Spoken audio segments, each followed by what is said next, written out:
Paz do Senhor para os irmãos. Hoje, 16 de março de 2020.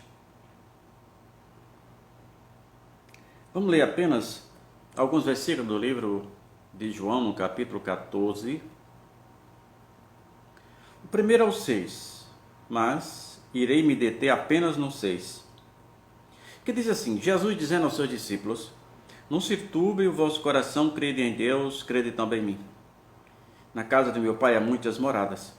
Se não fosse assim, eu vos teria dito: vou preparar lugar.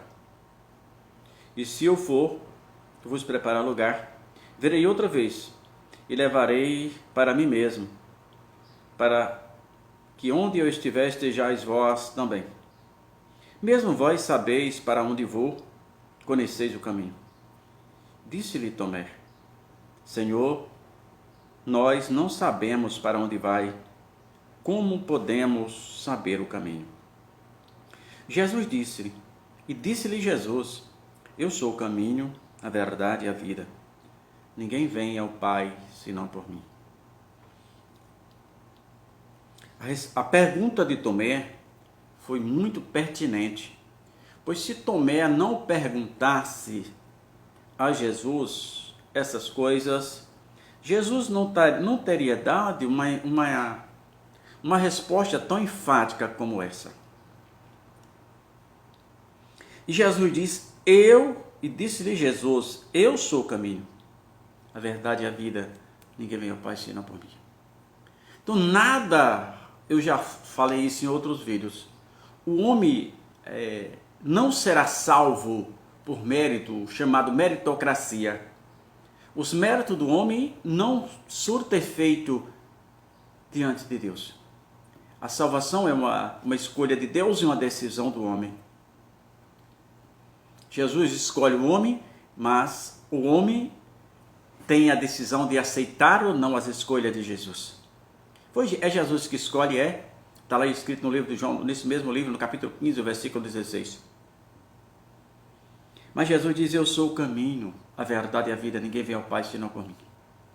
Todas as nossas decisões, tudo que deve estar pautado em cima disso. Aquele homem que morreu na cruz do Calvário, que ressuscitou ao terceiro dia, que ficou aqui na terra alguns tempos depois de ressuscitado, foi visto por quase 500 homens, 40 e poucos 5 dias passou na terra depois de ressuscitado. Aquele homem que ressuscitou o filho da viúva de Naim, a Lázaro há quase 4 dias, é o mesmo de hoje. É o mesmo que está de braços abertos esperando a minha e a sua decisão.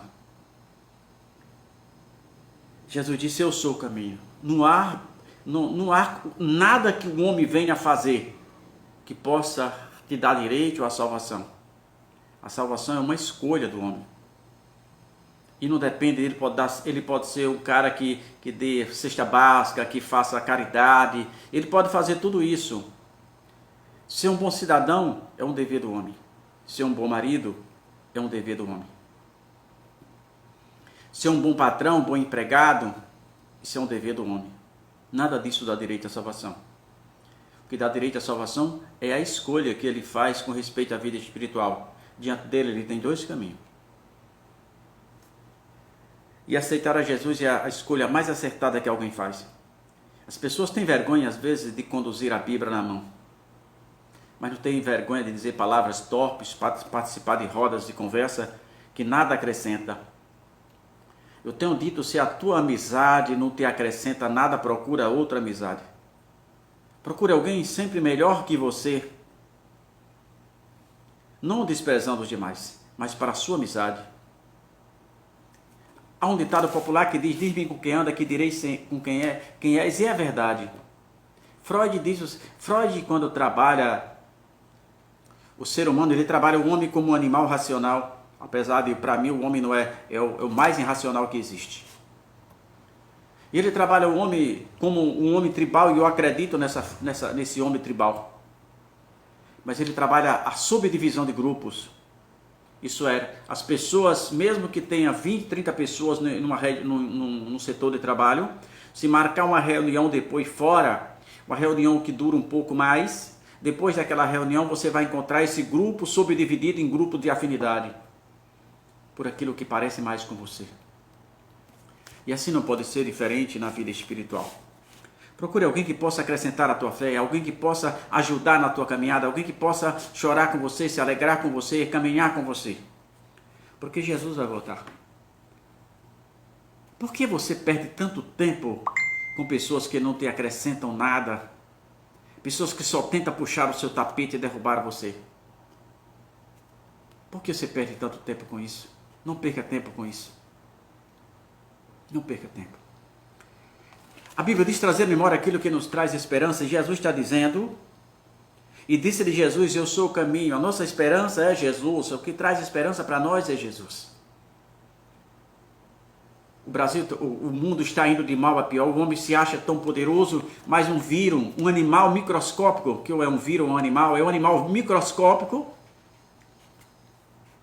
assombra toda a raça humana. O homem não é nada. Tudo está sob o controle de Deus. A Bíblia diz que isso é prova. A Bíblia mostra que isso é prova da vinda de Cristo. Fome, peste, guerra, terremotos em vários lugares. Mesmo que seja provocado pelo homem. É uma permissão de Deus. Jesus está voltando. Não devemos ficar distraídos espiritualmente. Devemos nos manifestar. Sim, porque a Bíblia diz que aquele que sabe fazer o bem e não faz, comete pecado. Tiago escreveu isso.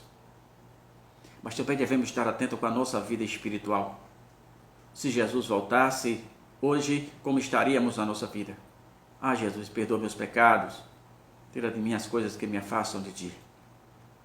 Porque Ele vai voltar. Ele afirmou isso a Tomé, eu sou o caminho. Então não há como o homem entrar no céu, a não ser por Jesus Cristo de Nazaré. Ele pode ser pastor, evangelista, bispo, ele pode ser padre, ele pode ser quem ele quiser. Se ele não tiver Jesus no coração, ele não entra no céu. Não é o cargo que ele assume, não é o título que ele tem que vai aproximá-lo do Senhor Jesus. É a vida espiritual, é a escolha, é a renúncia do dia a dia que vai aproximá-lo de Jesus. Jesus vai voltar. Não é o pula-pula de púlpito, não é o cai-cai no meio da igreja. Nada disso te aproxima de Jesus.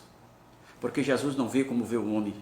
Jesus não olha apenas a embalagem, Jesus não vê o vaso de alabastro, pois é um vaso comum. Você é um vaso comum. Você é um vaso de alabastro comum, é um vaso de barro comum. Mas você não será lembrado diante do povo, você não será lembrado diante de Deus pelo vaso, mas pelo que você tem no vaso. Aquele vaso que Maria, que ainda hoje é lembrado na Bíblia, ele era um vaso comum, não tem tanto valor, qualquer pessoa podia adquirir. Mas o que tinha dentro daquele vaso não era qualquer pessoa que podia adquirir. Uma mulher pobre, para adquirir o valor em espécie que tinha naquele vaso, ela deveria ter passado a sua vida toda economizando. Sua vida toda economizando. Tinha naquele vaso de Maria, ali aproximada, aquelas 450 gramas de unguento puro, valia na moeda de hoje aproximadamente aproximadamente aí 12.280 reais na moeda de hoje. 12.280 reais. Então o vaso era comum, mas o que tinha dentro era muito precioso. Então você é um vaso comum. Você não será lembrado, Paulo, Mateus, José, André, não será lembrado apenas pelo que você é, mas pelo que você tem, pelo que você transmite, pela sua vida, pela mensagem que você passa, às vezes é emudecido, sem falar, mas passa uma grande mensagem para as pessoas que estão à tua volta. Você é um vaso comum, mas será lembrado pelo que você tem nele. O vaso de alabastro é um vaso comum. Nós somos apenas um vaso de alabastro, mas seremos lembrados pelo que tem dentro de nós, que é o Espírito Santo de Deus representando aquele unguento puro. Pense nisso. Jesus não te chamou para ser apenas mais um no meio da igreja. Jesus não te chamou para ser apenas preencher o espaço. Jesus te chamou para ser um instrumento dele. E Jesus quer te usar. Deixe Jesus te usar. Lembre-se, você é apenas um vaso de alabastro. Mas o vaso de alabastro é um vaso comum. Ele só será lembrado pelo conteúdo que ele tem.